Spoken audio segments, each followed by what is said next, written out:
Etty 係咁朝頭早咧，你哋化完妝之後咧，做咩整㗎？因為我哋會準備嚟你哋嗰邊㗎嘛，係咯係咯，新郎就好易啫，係咪啊？起身刷完牙換埋衫就已經出到門口咯喎。係㗎，其實一般男士嗰邊都 chill 啲嘅，係但係 chill 啲，因為 chill 啲咧，我哋一般男仔 ready 啦，我哋可能會出去街行下，影嗰啲好型成班喺街度行啊，即係會影好多唔同出邊嘅相咯。係即係嗱，因為我哋男仔又唔使點樣冇化妝，其實男仔好做少好多嘢。係，所以好多時候咧，外國人居多啦，好多時候佢哋就話我呢邊靚仔嚟嘅。所以好多時候新娘呢邊咧喺 wedding day 嗰日朝早咧係最多嘢做，同埋咧係好早就要起身嘅。咁通常化完妝、洗完頭之後，個新娘咧就當然咧佢就會需要預備換衫啦嚇。咁通常如果係中國人嘅 wedding 咧，就唔係換即係中式，就係直換婚紗㗎啦嚇。咁無論係換邊一個都好咧，咁係會需要時間去 get ready 啊，因為咧通常新娘一換完衫咧就好多嘢佢喐動唔方便啊，咁所以佢要喺換衫之前咧就做好晒，即係佢要 pack up 啊各樣嘢啦。去洗手間啊。係啦，呢個就係另外一個原因點解我會 recommend 新娘係第一個做先。係。咁變成咧，佢係會可以有其他嘅時間可以去預備晒呢啲嘢嘅。咁要講啊，新娘要換衫之前咧，咁當然如果係裙褂嘅話咧，咁就 OK 方便啦。咁如果係婚紗嘅話咧，就好似阿貓牛啱啱講啦，你又一定要記得去洗手間先。咁我就即係試過啦嚇，即係有一次嘅經驗就係、譬如有啲嘅新娘，咁當然啦，呢個都講翻另一個題外話就係咧，即係你揀嘅伴娘或者係當日朝早幫你換衫嘅嗰啲人咧，都好緊要嘅。係。佢哋要好清楚知道咧，你啲衫鞋喺邊度啦。因為我試過啲新娘咧，直情係夜晚黑唔記得咗帶晚禮服啦，朝早立亂又可能去到 wedding ceremony 嘅時候唔記得咗帶頭紗啦。喂 ，OK wedding ceremony 唔記得帶結婚戒指都好多次啊，我見過。呢個即係唔記得帶嗰張結婚證書去簽嗰張嘢，我見過。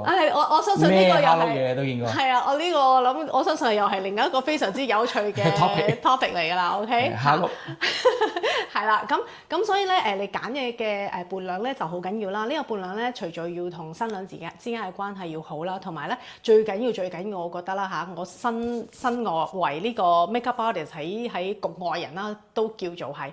我係會覺得睇見有啲嘅伴娘咧係好 considerate 嗰啲咧嚇，咁佢就會真係可以好 take care 得到嗰個新娘。但係有啲嘅伴娘咧係掛住自己靚嘅，唔好意思啊，我如果係講咗，我明你，我完全明白。不過我相信新娘都係啦，即係你提出咗呢一個問題，佢會 realize 自己。要揀啲乜嘢？嘅人係嚟到喺個 wedding day 咧，即係嗰個人係貼身照唔照顧到你？冇錯啦，承受到啲壓力或者有啲係啦，係冇錯，因為咧我個朋友話俾我聽下，曾經有一個婚禮嘅呢個新娘咧，就係佢一化完妝、洗完頭之後咧，差唔多係食即係早餐嘅時間，咁就變成個個都去晒食早餐，冇人幫佢換衫喎。咁佢換衫之前咧，佢係要換婚紗嘅，咁啊變成佢係婚紗之前我去廁所一個樣，點知佢又即係我叫咗我朋友叫咗佢換，要去廁所先，點知佢唔記得咗，跟住過咗一輪好一段時間之後，先 feel 到佢自己想去廁所，但係嗰件婚紗又唔係咁容易除。end up 咧，佢係要着住件婚紗去廁所嘅 ，OK， 咁變成着婚紗去廁所其實成件婚紗咪要笠住個廁所。冇錯啦，咁所以成個雨傘。係啦，咁所以變成，但係問題咧，要去廁所時，亦都冇人喺佢身邊幫佢喎。咁點算咧？咁啊，即係我個朋友。係啦，即係要即刻要同佢，即係直情係個 makeup artist，係啦 makeup artist 要入個廁所，但係其實係好尷尬嘅一件事嚟㗎，因為咧你又唔係熟成咁啊嘛，即係你就算好熟咧，你可唔可以一齊去廁所咧？即係你望住大家去唔去到洗手間咧？去唔去到即係新娘？即係男仔就冇所謂嘅。係啦，冇錯。咁所以就真係咧去到咁啊，直至到出咗嚟嘅時候咧，咁當日嘅嗰個 photographer 咧，直情就對住我講話：哇！你呢樣嘢都要做埋。即係咁樣咯，係啦，不過我唔介意嘅，不過就即係大家有少少 embarrass 啦，係啦。我而家明白點解你哋你成日收嘅利是會大過我哋咁多，不如講埋個似個 Hello 嘅。但係呢個我哋唔好而家講。Behind the scenes 我要翻去計下過咗7年未？CIA 唔好有過咗啦，追究10幾年前嘅嗰個。好，我哋下一次有機會又講下呢個收利是嘅呢個過程。係啦，咁所以新娘換衫啦，或者係即係有一個人係真係貼身照顧你咧，係好緊要嘅。咁係會係令到你嗰日咧係會可以 smooth 好多，因為佢呢個姊妹咧會幫你take care 晒你需要帶嘅嘢啊。因為你知道着住件禮服啊或者嗰樣嘢咧，你係唔會可以自己做到任何嘢㗎嚇。咁另外一個我都需要少少提醒啦，就係我知道好多嘅新娘咧，其實喺個 wedding 之前咧，都會同 photographers 有好多嘅交流，可能講下關於佢想要影嘅相啊嗰樣嘢啊，或者甚至乎咧我係會好 highly recommend 咧，新娘一定要同個 photographer 咧傾下嗰日嘅 timeline， 特別係朝早嗰個時間。我哋一般咧我哋影之前咧，我哋都會 interview 個 couples 嘅。我哋都會同佢好重要。我哋通常都會同佢 work backward 咁樣。你幾多點要做乜？幾多點要做乜？backward 要做啲乜？咁我哋就會幫佢做晒成個 schedule，即係大概要佢咁樣諗咯。呢啲咧就係一個好專業嘅 photographer， 真係 provide 嘅一個 service。你覺得好似好 standard 咁樣，但係咧，嗱我喺我呢一度咧，因為我好多新娘咧，佢未必會有 wedding planner。或者佢可能咧嚟到我有好多新娘其實嚟同我book 嘅時候咧，佢係未有 photographer 嘅。係。咁變成咧因為我自己咧喺其實做makeup 之前，我都做咗大概10年度嘅 event coordination 嘅。OK。咁所以我係有呢個 background 嘅。咁我而家都有一啲嘅 event planning 嘅嘢做緊嘅，咁所以我係有呢一個 nature， 我去話俾個新娘聽個 timeline 好緊要，因為好多新娘咧會話俾我聽喎，佢話：哎呀 Betty 你10點半幫我化完晒妝，咁啊即係話咧我個charge 15分鐘車程㗎咋，我個婚禮咧11點鐘開始咁得㗎啦嗬，我話係冇可能嘅，即係10點半化完個妝咧，你個 wedding ceremony 11點鐘咧，你原本嘅車程15分鐘咧，你要知道新娘嗰一日做嘅每一件事，拉嘅嗰條拉鏈，唉，你問下 photographer 啦，要拉幾多次啊？我通常一次嘅，但係要慢慢拉。但係要加埋 videographer 就兩樣嘢啦。係啦，咁啊，所以 photographer 要拉一次啦 ，videographer 要拉一次啦，冇錯。跟住你仲要俾阿伴娘練習拉多次啦，係咪啊？咁所以咧，其實新娘嗰日朝早咧要做嘅嘢咧係所有嘢都係比較慢動作。係，同埋你係有好多嘢，你係冇辦法自己親自去做。其實個 planning 咧，我哋 interview 個 bride 同個 groom 嗰時候咧，呢啲通常都係 Frederick 做嘅，因為 Frederick 就好 detail 嘅所有嘢。咁佢就即係我哋會 go through 就係話，你今日應該要擺佢一張佢嘅相喺度。Frederick 呢度。咁咧，通常都會話你嗰日你哋幾點斟茶？係咪？喺邊度斟茶？朝頭早喺邊度？想邊度 meet up？你邊度化妝？跟住斟茶嘅時候你幾多人？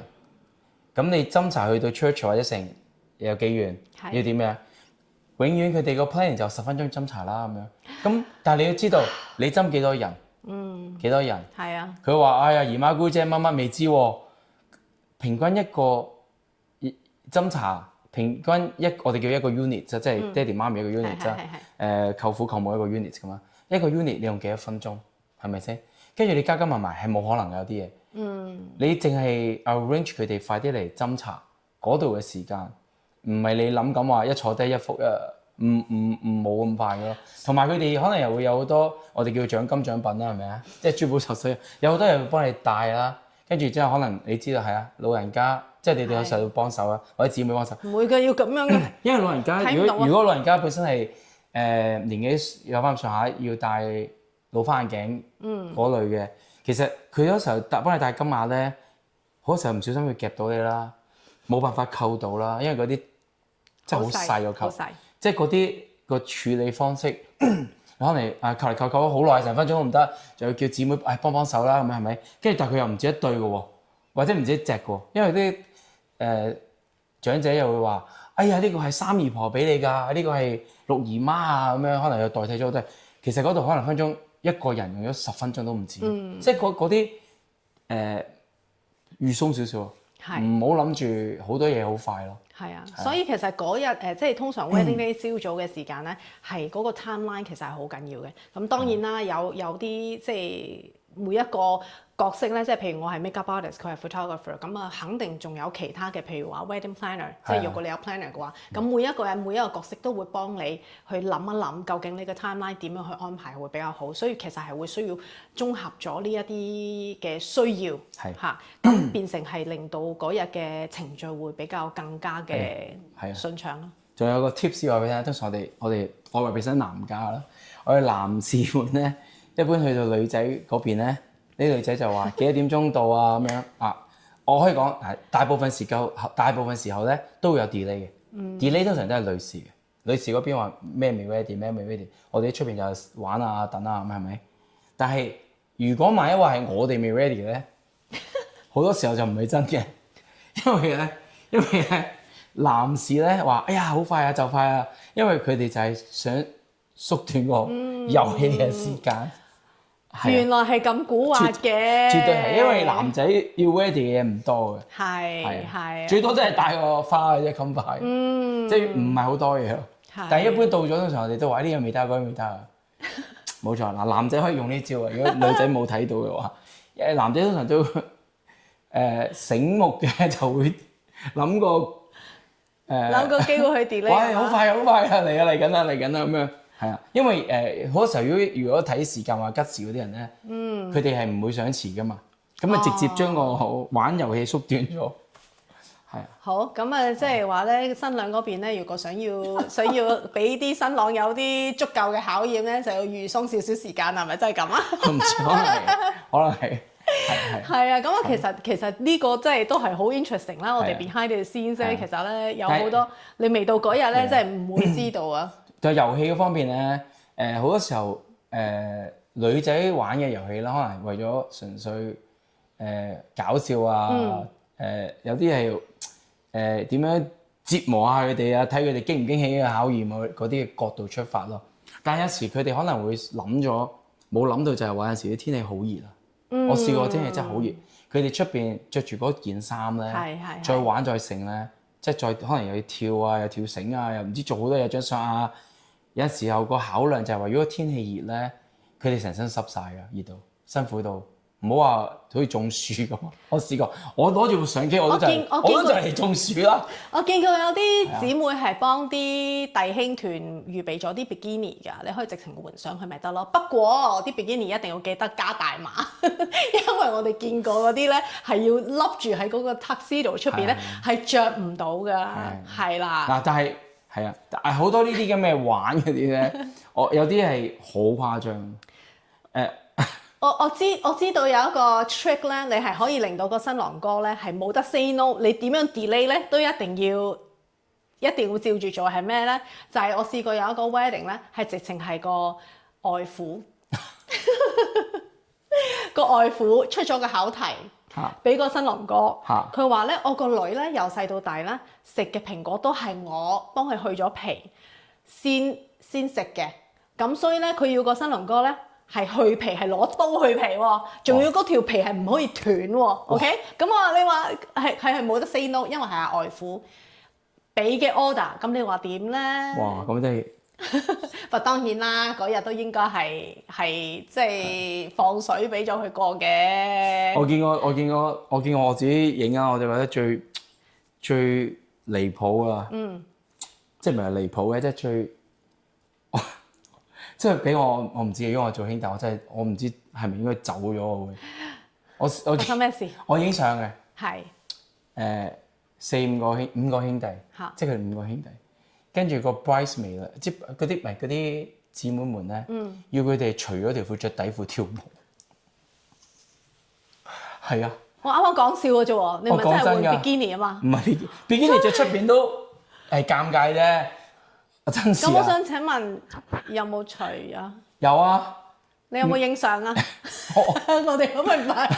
我唔知，我就係覺得咁啲相影咗，你會唔會曬咧？因為後邊係咁可能略影一張，我唔會點樣影呢啲咯。即係我覺得哇點啊！仲要後邊係街嚟嘅喎，近 downtown area，但係佢哋有啲人玩到咁咯。但係唔係個個兄弟都做到㗎嘛？咁有冇邊位兄弟掉頭走啊？真全部都係照做，真係着住真兄弟嚟㗎三角底呢啲褲啊，唔係講緊孖煙通喎。即係有啲人可能有一個係孖煙通，或者有兩個三角咁樣，即係你哇！你講我唔知你講我真係諗，如果俾我真係做唔係個兄弟做到某一啲程度嘅嘢嘅喎，即係我會覺得，首先你嗰日條底褲靚唔靚咧？有啲又要含住隻襪，咁你隻襪有冇穿窿咧？我咩都見過，但係我有時候覺得有啲會唔會太過誇張咧？黐腳毛啊！你見得多啦。踢個波有冇邊個？如果你係呢一個嘅弟兄團，你會唔會仲留喺度咧？係咯，即係要你黐腳毛搣晒。黐腳毛都 OK，都 OK 啊，捅一下啫。但係有啲人，係我有啲人真係好多腳毛啊！一搣完之後，哇！跟住我見到成隻腳，即係四周係毛神神，可以淨冇晒，即係咩都有㗎。啊，有啲真係，但係同埋有啲咧，你個遊戲可以玩，但係有時即係個後果，即係好似等於我話影嗰個戒指要點小心咁樣，一跌咗點算咧咁樣。我見過有人要個男嘅，即係可能頂住一啲嘢喺上邊，再玩呼啦圈咁啊。但係呢啲係流體嘢嚟㗎嘛。係。你有冇諗過，如果佢為咗你玩呢個遊戲一倒瀉咗，全身佢嗰日嗰件 tuxedo全日就係污糟晒、濕晒咧？即係嗰類咯，即係有啲嘢要諗一諗清楚咯。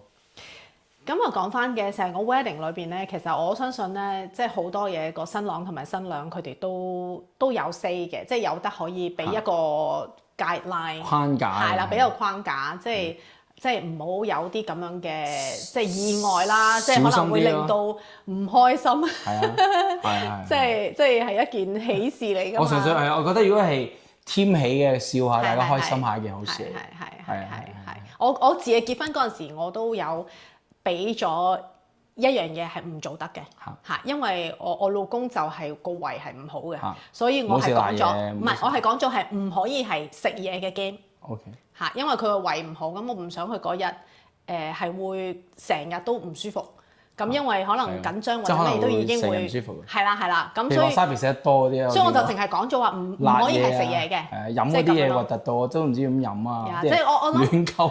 係啦，我諗即係飲完嗰日可能會肚屙成日嘅喎。我諗每一對新人都知道你哋嘅 friend 嘅可以玩到幾癲，咁就自己要俾少少框架啦嚇，因為你講得即係你講溝酒飲呢個，我都試過。我見過好慘嘅就係佢哋要個腳趾喺個冰水度夾攞足一食糊啊，定攞東南西北出嚟。我見到佢痛得好犀利㗎，因為真係好凍好痛啊！即係你有冇試過落冬天浸隻水落凍冰水度啊？佢攞極都唔得，個腳震晒，個人震晒佢，根本就我望到覺得哇真係好辛苦，但係你冇辦法喎，咁你點咧？佢哋係都要咁喎，唔得你又冇誠意啦，又冇咩啦，唔係兄弟啦，即係佢哋，我見到佢哋哇真係好慘，即係我見到啊我都好唔忍心啊，即係哇好慘啊！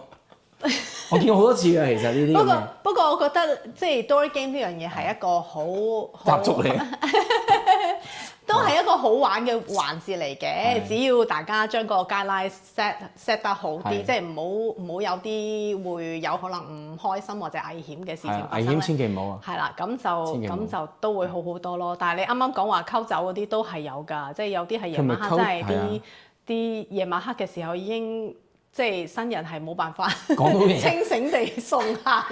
係啊，我都見過點送客啫，醉咗啊嘛，個 final speech 都未講嘅，講唔到，即係嗰類咯，千祈唔好咩係咁樣懟人飲啊嗰啲咧，係有陣時都誇張。所以即係呢個都係要小心啦。咁我哋而家其實係講緊即係朝早嘅 Dory Game 嗰 part 咧，我覺得係真係 Chinese 嘅，亦都有好多西人嘅，應該咁講係 Chinese 同西人結婚嘅婚禮，咁佢哋都會好願意去配合呢一 part 去做翻呢一個 Dory Game 都有嘅。咁其實都係好有趣嘅一個傳統嚟嘅。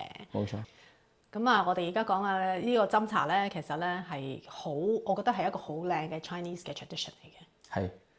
喺呢個。因為一個 pay 一個 respect to 翻佢爹哋媽咪啊。係。特別咧係我即係試過有啲新娘咧，佢哋係好有心思咁樣着翻，譬如佢媽咪啊，我都見過或者係佢着翻阿婆婆啊嗰件褂咧，哇真係好靚！即係以前咧嘅褂咧嘅做工啊嗰啲咧，即係嗰粒紐咧，哇都好有心思，好有韻味。所以其實如果有呢一啲 small touches of 呢一啲嘅 tradition 啊，或者係呢啲嘢咧，喺你嘅 wedding 裏邊咧，都係可以好 memorable 嘅。呢樣首先要幾樣嘢嘅都，一就係個媽媽同個新娘或者媽媽同個女佢個 figure 接近啦。所以就揀褂咯，因為褂通常就係一件褂跨幾個size 啦嚇。咁你話有啲人就係可以喺啲禮服啊嗰啲就比較難啲，因為通常嗰啲要比較 fitted 嘅嚇。咁特別我曾經有一個 wedding 就係個婆婆已經即係咁啱喺個 wedding 之前冇耐就唔喺度啦，咁變成個新娘着住件褂咧，真係嗰個 moment 咧係真係好 touching 嘅。咁啊係，哇！係啊，婆婆哇！係啊，所以其實係隔咗保留咗幾十年。係啊，所以如果有機會嘅話咧，即係佢哋嗰啲仲有盒裝住㗎，即係以前嗰啲咧嗰啲靚嘅禮盒嗰啲。係啊，即係以前嘅褂嘅製作啦，嗰個嘅 detail 即係真係好唔同嚇。咁當然啦，嗰個過程咧亦都係好溫馨嘅。係，我見過媽媽即係個媽媽啊，唔係喎，新郎唔係係個新郎個媽咪嘅褂。都有喎，都有試過咧，都有試過係直情咧係外父，即係唔係外父，外母同埋阿奶奶都係着住個褂嚟一齊斟茶嘅，好似咁樣嘅，即係好隆重嘅咁樣嘅呢個過程咧，其實都係一個都係一個可能性嚟嘅，即係一個儀式感啦。係，通常我哋都會 include 張相，就係佢哋大家全部手一齊攞住個杯啊，係咯，咁啊著曬獎金獎品喺個身度，甚至之前就送嗰時又影一張啊，着晒又影一張啊嗰類咯。我哋成日就講笑咧，就話如果係個新娘咧，佢咪會有啲豬仔嘅，即係有個豬牌咁樣咧，咁啊你要數清楚下邊咧有幾多隻豬仔，就係嗰個 expectation 喺入邊，咁就要努力啦。但嗰個時就通常嗰個時候，佢哋又會請啲大妗姐啊。就算冇大妗姐咧，就要揾啲朋友係 talkative 啲嘅人咯，肯講嘢啲嘅咯。因為有時候有好多人又未必喺中意咁多人面前講嘢。即係我哋影相，我哋會盡量呢個 moment 咧，即係呢個 moment，即係我哋最緊要嘅就係我哋會想對 couples 結婚前，即係唔係嗰日之前，我哋要佢最好就係整咗一張 rundown，即係話有幾多對 unit 或者幾多人要飲茶，跟住就嗰張名單咧就最好俾個司儀或者揾個兄弟，咁就嗌佢哋，咁姊妹就準備啲茶，將個成個流程舒暢啲。如果唔係咧，可以好耐嘅。所以其實可以搞大半個鐘。幾樣嘢啦，即係要有人因為最好其實係你自己真係認識你啲親戚嘅人啦，係嘛？要個唔係咧三姑姐四姨婆咁嘅邊個咁係咪？咁又要喺度揾啦，咁所以要有人咧先 get ready 咗呢一啲嘅人，可能排住隊咁。最好就有人就話你準備好晒啲獎金獎品啊係啦。即係因為咧去到嚟嗰時嚟到，哎呀唔記得咗咩啊咩啊又未入添啊，又呢樣嗰樣咧，你就會成個流程就好 delay 嘅。冇錯，咁亦都要嗰個幫手企喺隔離嗰個伴娘要醒目啦，要個見到老人家，哇扣極都扣唔到嗰個龍鳳鈪咧，或者係嗰條頸鏈啊，夾親啊夾親啊，因為其實成日發生啊夾親。係啊，所以其實成日 photographer 其實係需要一兩個 shot of 嗰個人幫佢帶緊嘅啫，咁其他嗰啲程序咧，其實就可以有其他人嚟幫手帶咁樣咯。咁另外一個咧好緊要嘅 behind the scene嘅就係會需要有人去 mark 低阿三姨婆俾咗乜嘢，四姑媽又俾咗乜嘢。係啊，有啲人會 care 邊件禮品邊個送，有啲人會 care，有啲人就唔 care。但係最緊要就係收好佢，唔好唔見咗。嗱，咁我喺成日喺咁貼近新娘呢邊咧，咁就有啲嘅情況就係咧，即係多數啦嚇，就我比較記得嗰啲多數都係可能唔係太開心嘅場景，就係啲親戚係 care 嘅。咁所以你搞亂咗咧，佢係會好唔高興嘅。又或者咧，佢今朝早明明俾咗你，點解你今晚斟茶嘅時候，我唔見我嗰條頸鏈喺個頸度嘅？咁呢啲咧就要好小心啦。最好就記得帶晒，所以叫帶起咯。即係嗰時我哋通常飲茶時都即刻帶嘅，即係影完相之後咧，譬如有啲送啲咩禮金器，就會一齊拎咗影一幅相先。一齊影完張相之後咧，就即刻同佢帶起再影一張。因為咁就佢記得邊個送乜嘢啊嘛，直情係咪相㗎啦嘛。咁當然啦，相咧其實就係最方便去記錄低嘅，因為而家人手都有手機啊嘛，係咪先？咁啊伴娘或者係利是咯，因為通常都跟埋利是做 mark 低利是咯。係啦，利是又 mark 低啦，咁啊收擺咗喺屋企唔攞出去啦。但係啲金器咧就要睇下點樣 pack 埋一齊，跟住可能嗰晚如果係要帶咧，你一係咧你就帶晒佢。OK， 一係你如果唔帶咧，就可能全部都唔帶，淨係即係睇下你嗰晚嘅 arrangement 係乜嘢啦，你着乜嘢衫啦。因為擔心有啲人就點解唔帶我條？係啦，咁如果咁啱你又帶咗三姑媽，佢係冇帶四姑婆嗰啲，咁點算咧？你真係大鑊。係啦，即係所以其實成日話咧，結婚咧唔係兩個人嘅事，係兩家人嘅事。中國人咧婚禮咧，即係個夜晚嗰個 wedding 咧，有現金啊。現金禮金現金多啊，利是多啊，金器多啊，所以好多時候佢哋亦都會有個考慮，就係請個警察喺門口。係呢個都係好緊要嘅。因為真係好多錢㗎都。Yes，係啊。咁你嗰啲金器咧，打劫銀行都冇咁多錢。係通常就可能會揾一個專人幫你睇住咯。咁啊 packing 咧都係一個好考智慧嘅一樣嘢嚟嘅，因為好多嘅金器，譬如特別係啲龍鳳鈪，其實係好壓榨㗎。咁佢個盒可以好大嘅。咁如果你屋企好富貴，有5對龍鳳鈪嚇咁，或者甚至乎10對龍鳳鈪嘅時候咧，咁通常你就未必需要每一個盒都攞出去嘅，因為我試過夜晚黑呢啲新娘要戴嘅時候，哇嗰張台唔夠大啊！咁所以你係要額先得人驚啊！我而家諗翻啊，係兩排啊，兩排啊！我暫時未有機會參加嗰啲，可能我啲新娘都叫啲屋企人接演啦嚇，接演最簡單。不過如果唔係嘅話，其實咧你攞一個大少少嘅盒咧 pack，即係小心啲 pack 埋係成一個盒度咧就會容易啲。但係一定要數清楚裏邊有幾多件咁樣咯。同埋要小心真係金嘅嘢咧，金器嘅啲嘢咧係比較軟熟啲嘅嚇，咁所以唔好夾硬扼落去咯嚇，一夾硬扼落去咧佢就會變形㗎啦，冇錯。咁如果扼落去唔變形咧？咁你就睇下嗰對係邊個送啦，你自己知啦。係啦，即係腍啲嘅。係啦，咁所以收起呢啲就要有一個專人，可能佢會需要有機會係要成晚幫你睇住嘅，直至到你係即係個新娘換衫要斟茶嘅時敬酒啦，敬酒嘅時候先係會帶晒上身，係啦，會帶晒上身嘅。係啊，咁一般當斟完茶啊剩啊，我哋就會影 family photo，影啲 good photos 啊，個 family 嘅 photos 啊。咁嗰時最好就如果可以一早諗定咩位就最好啦。如果唔係嘅話，其實一般攝影師咧就會即時諗邊個位最 clean、最 neat、最夠位、最夠空間嚟影嘅咯。係啊，咁嗰時候如果 indoor 咧就唔使諗啦，通常我哋都係閃燈閃一閃上邊擺緊鎖嚟。咁啊係咯，就要因為嗰張相都係最緊要就係。影咗到齊嘅人，大家即係好開心咁樣一張相啫。係。如果可以嘅話，其實 outdoor 我哋就會 prefer 多啲 outdoor。嗰時候都可以大 group 啲啊，大家可能再啲光啊，成日再 natural 啲咯。咁嗰個都唔係冇乜所謂嘅，即係冇乜 preference 嘅。不過多數呢一個位嘅斟茶咧，多數都係淨係女家嘅啫，因為仲係喺女家接咗新娘咁樣啦。咁亦都有機會咧係新娘係要即刻再去翻個男家嗰度斟茶。通常咧個安排咧就未必話真係會right after 嘅嚇，有時係可能酒席之前先會補翻嗰個時間。有時會喺酒席之前，有時可能去完 church 之後。咩都有，有時就嗰陣時可能屋企都唔斟，大家都唔斟，接咗就去咗 church，去咗做完個儀式，去咗 banquet 度搞掂晒之後咧，夜晚食飯前就一次過大家喺個餐廳喺個 banquet hall 度。亦都試過係即朝早雖然係喺女家嗰邊，但係可能女家嘅親戚眾多。咁佢未必朝早咁多親戚全部都齊，可能有某一啲嘅親戚咧，即係女家嘅親戚咧，都係喺夜晚黑嘅時候先一齊斟嘅。係啊，因為有啲仲等緊飛機嚟緊，我成日都發生嘅，即係有啲會係啊，開飛機。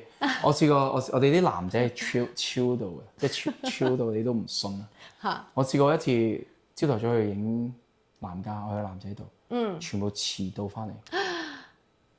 我問佢哋嚟咗邊啊？點解可以遲到？懟咗幾杯啊？唔係。佢話佢哋一早起身去咗跳傘，跳完傘一齊翻嚟，係，亦都因為咁，所以有一次我個好朋友啦，好兄弟啦，去斐濟結婚，咁啊，我有份做伴郎，我都你都去咗結婚前我哋都去咗跳傘喺斐濟，即係一個你永世難忘嘅嘢咯。係，真係好 chill 喎。最黐線嘅係結婚前做。咁我想知道個新娘有冇咩？新娘都一齊跳，真事。OK，好開心。OK，咁呢個都係一個好特別嘅 wedding day 嘅 arrangement 啦。係啊，但係有好多時候係有啲姨媽姨婆咧，某程度上有陣時佢哋未必朝頭早一早咧，因為9點鐘佢哋可能有啲真係嗰晚先到去酒店，未必趕到，一係就嗰日佢哋成褪晒，全部係食飯前早啲，譬如4、5點鐘喺個酒店茶樓度啊，banquet 度啦，或者成先至斟茶都得嘅。我哋時都有，咁嗰時一次過男女加一次過，咁佢哋就會可能就朝頭早冇咁緊絀咯，啲時間冇咁趕時間，都要睇翻嗰個 ceremony 嘅時間。同埋睇 ceremony 嗰個時間安排係幾多點咯？因為 church 嗰度亦都係俾你嘅時間，或者你租嗰啲去 chapel 啊，成你租嘅時間都唔一定方便噶嘛。咁佢就咯，其實一般嚟講禮儀上，我覺得冇人曾經話時間一定要咁咩先啦，冇乜所謂。我成日講話咧，即係喺個 wedding day 咧，總之個新娘喺邊咧，個時間就喺邊啦。咁但係咧，一個好緊要嘅一樣嘢就係咧，即係如果你係冇一個 wedding planner 幫你睇住呢啲嘢嘅話咧，你就會需要有一個 timekeeper。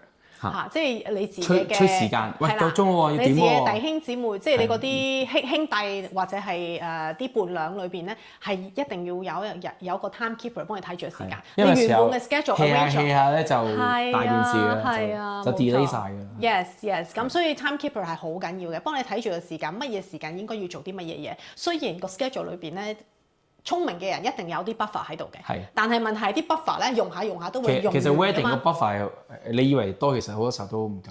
譬如啲嘢食嚟遲咗啊，係咪？因為你冇人會諗緊你去買嘢食，跟住之後原來嗰日係買咁多盤嘢食，咁多盤嘅情況下，嗰邊都有機會遲咗。係嗰類咯，所以好多嘢有個 buffer 真係預好啲咯，同埋真係timekeeper 真係好緊要。一定要有人負責睇時間睇 schedule，因為嗰日嘅環節實在太多，所以你有好多環節嘅時候咧，你啲銜接咧就一定要係做得好，因為你一個 delay 就所有嘢全部都 delay，你後邊遲晒。你一飲完，而家講緊飲茶啦，飲完茶之後就去 church。Yes，係啊。